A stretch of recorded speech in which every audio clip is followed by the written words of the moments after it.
Sports. It's who we are. It's what we do. It's how we roll. It's wins and losses, highs and lows.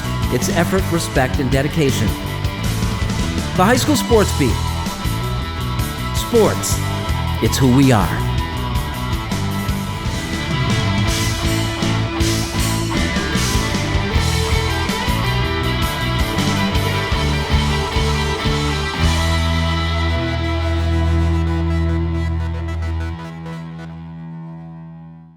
Hello everyone, welcome and thanks for joining us on the High School Sports Beat.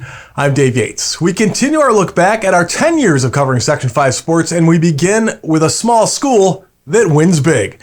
From September of 2016, here's Bill Pucko. Which brings us to our Team of the Week. Sectional girls soccer champions and state finalists last year, undefeated the year before. It's soccer in the wild. No, they're going for Blue starting with it, so you're on defense. Good job. Yeah. Good job. Get a clean touch in if we can. Good job, Logan. As the smallest public high school in Monroe County, Wheatland Chili exists in relative obscurity. But the Wildcats are more than relevant in the fall, when the girls' soccer team is a force to be reckoned with. I love it. I love it here. I don't know, whenever I'm playing, I'm smiling. I have a good time playing with it. I love playing with my sister, too.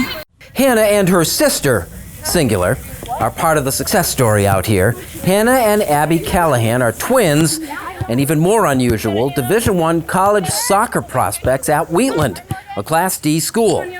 They are two of 5 players on the Wheatland roster to play club soccer for the elite junior Rhinos. Another major element, the steady hand of the longest tenured coach in the section, Gary Ward. This is an offensive game. Have it, Julia, have it. Woo! He has no mercy. A former player himself at Rush Henrietta and the U of R, Ward got into the coaching game late. He was 37 when appointed the head coach of the then Wheatland Chili Scotsman. But 35 years later, at the age of 72, he's still on the job. It's much more free-flowing. I mean, in the old days when I first started, it was a really unsophisticated game. People stayed on the same side of the field and stayed in their same channel, stayed in their same position. And now it's a very creative game where kids play all over the field and a lot of interchange in positions. And we're trying to get our kids to play that way this year, particularly.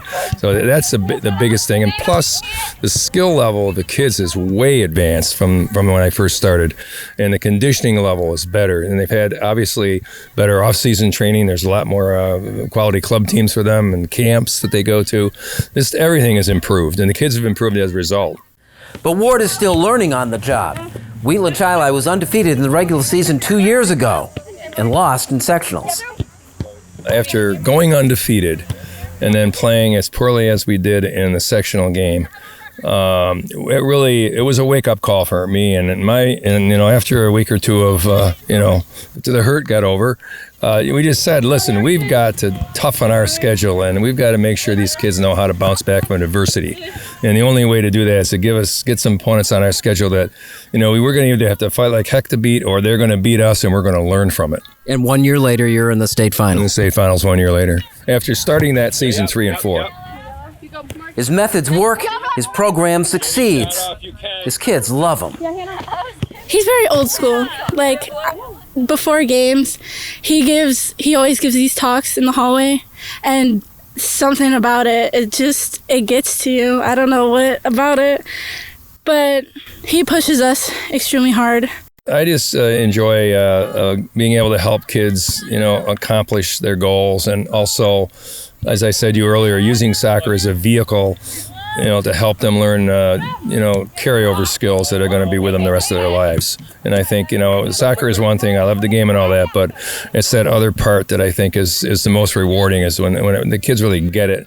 I mean, when we finally had it all together at the end of last season, it was an unstoppable group of it was a team. It wasn't just 25 individuals. It was a real team, and that's a beautiful thing to see. Wait, don't we stretch? Nope, we're doing the long one.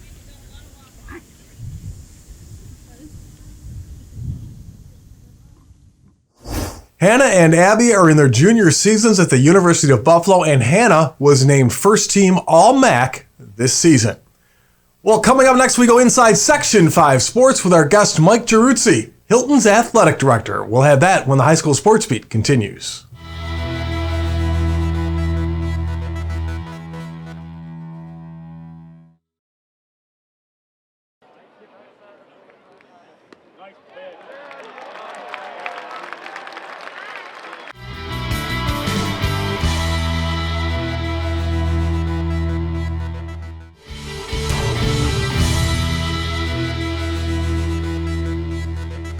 Welcome back to the High School Sports Beat. I'm Dave Yates. It is time now for Inside Section 5 with our guest, Hilton Athletic Director, Mike Giruzzi.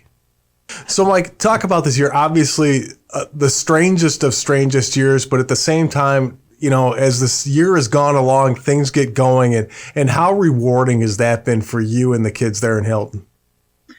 You know, it's really been a whirlwind of a school year, and our goal has always been to give our kids the opportunity to compete. But you know what? To see them compete and represent the Hilton Cadets when we began the end of September with our first fall season, if you will, not knowing. So it is rewarding. I mean, we know how much our kids value the sports that they play and value being a part of our Hilton community. So, you know, to be able to say that we are now on May 4th, and we've been through almost every athletic offering that we can offer throughout a school year. Our kids have been able to compete and play. Looked a little bit different, maybe shorter seasons, sectional tournament, no state tournament, but we've been able to offer that opportunity to our kids. And now as we're starting our spring season, if only the weather would cooperate a little bit. But, you know, today we had a number of buses heading out. So it's exciting to see them compete and to know that we've been able to do it and do it in a safe manner, keeping our kids, our community safe throughout this pandemic. Talk a little about that. In Hilton specifically, what have you guys done to make sure things are done safe and done properly and things can continue to go smoothly? You know, our motto all year really has been we want to get through today to get to tomorrow. And it starts with our coaching staff. We really work off of the guidance that was given to us by the Department of Health and down to New York State Public High School in Section 5. And then we implemented that guidance. And when I say that work, it's really about our coaches and our kids. It's our coaches being diligent with the daily guidance, you know, from the masking to the distancing and all those types of aspects. You know, to coach in the 2021 school year is so different than you would ever think of. It's so much more beyond the X's and O's. Each day is making sure that we're adherent to those safety guidelines, putting our kids into a safe situation. And then really goes to our kids. You know, they've been diligent, whether it was that first day, I think September 28th or whatever it was, or today. Our kids have really been all in with this. And, you know, it goes with our supportive community. Our parents, you know, have been supportive of what we're trying to do. So when you talk about, you know, in athletics, so much being a part of a team, really that's what's created this success. It's our coaching staff, it's our kids, it's our families, it's our school community led by our superintendent, Dr. Kosorik, all working together, again, to get through today, to get to tomorrow, and to do it safely. You know, we saw so many broken hearts last spring when that season was taken away. How nice is it to see the seniors for this spring season be able to compete one last time? Absolutely. I mean, if you think of this year's, especially our spring, I mean, we've focused all year about giving our kids the opportunity, but, you know, our last year's spring athletes lost the sport that they love for that year. So that focus of giving our seniors the opportunity to play the sport that they love, and really a major focus has been on our spring athletes because they were and are the only athletes to lose an entire season. So really focused on that. And you'll notice in our spring season, as far as length of season, it's probably our longest season. We really tried doing here that we could go as long as we can and give them that true sectional tournament. So really a focus on that class of 21 and ensuring that they have the opportunity, talking about the social emotional needs of our kids and how we can ensure that we're meeting their needs and giving them the opportunity to compete. But really a major focus has been on our seniors, and it's been so great to see them be together, playing the sport they love, representing their school and community. All right, Mike. Well, as a proud class of 84 Hilton alum, I want to thank you for joining us and continue the great work out there in Hilton. Thanks. You're always welcome. Once a cadet, always a cadet. So. All right. Thanks, Mike. Care. We appreciate it. Bye-bye. All right. Yep.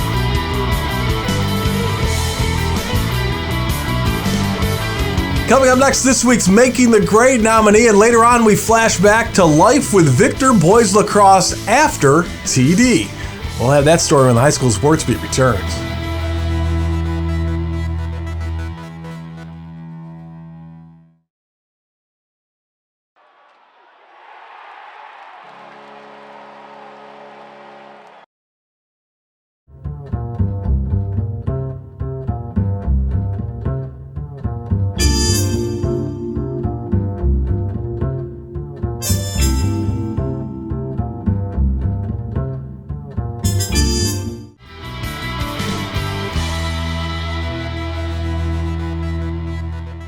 Welcome back, and thank you for watching the High School Sports Beat.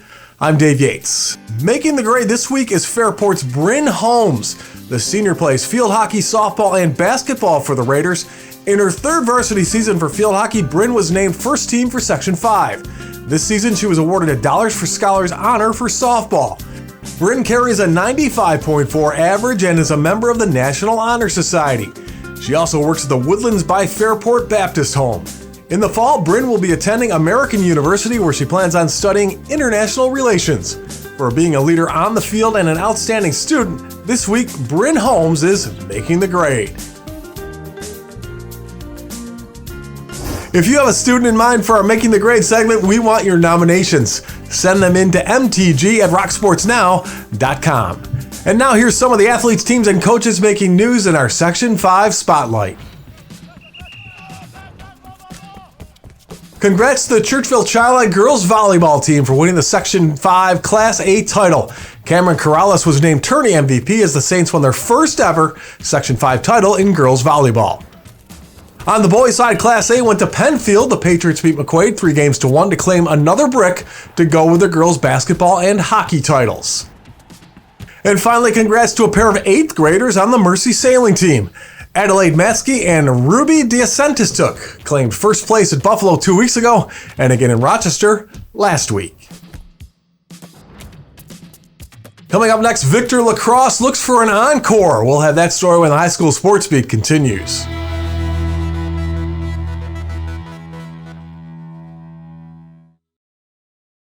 And now to Eichel. He floated one. Score!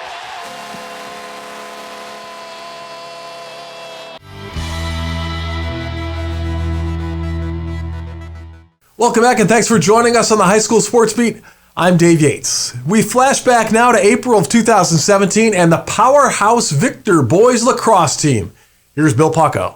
Which brings us back to the present, and a team that won Vision High School Sports Beat Team of the Year honors for 2016, the unblemished boys lacrosse team at Victor. What to do for an encore?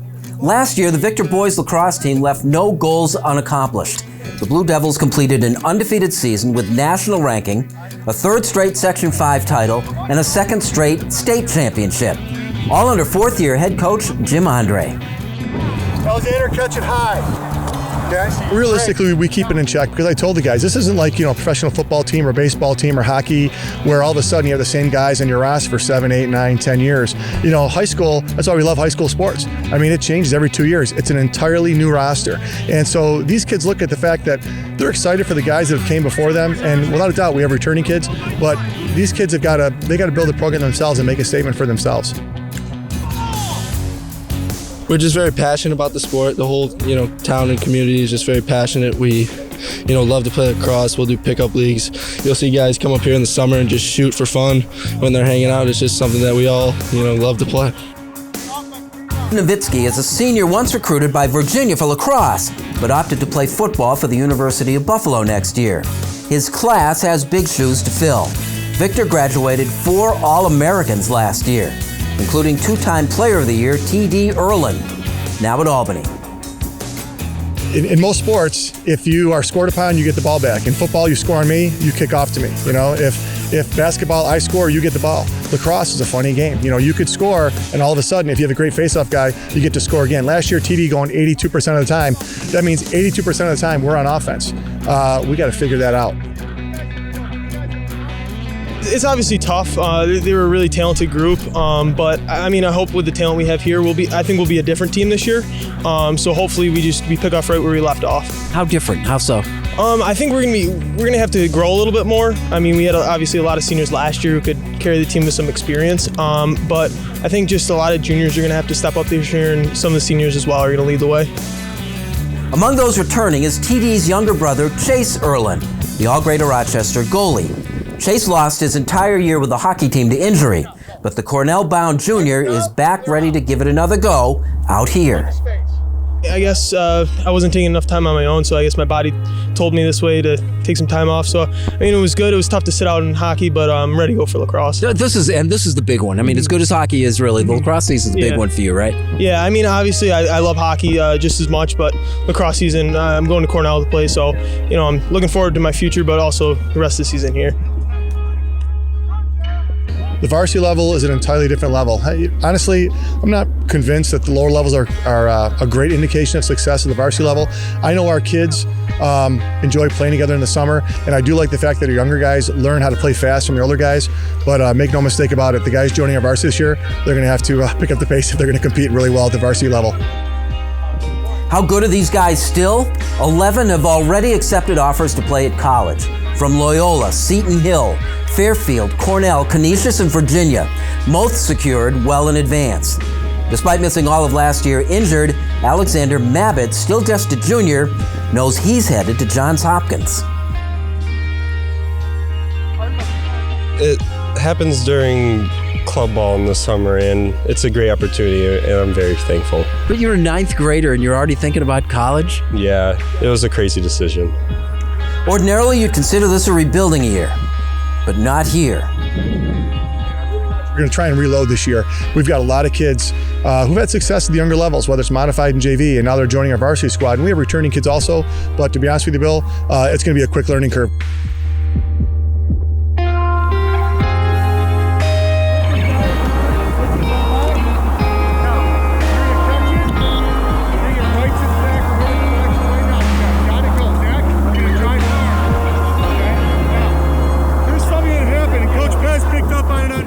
Thanks for watching. Be safe. We'll see you next week for more of the High School Sports Beat. We leave now with a look back at the spring sports highlight video from 2016.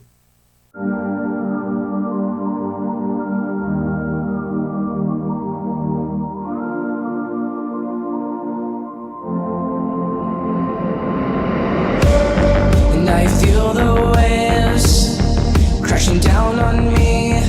It crushes everything.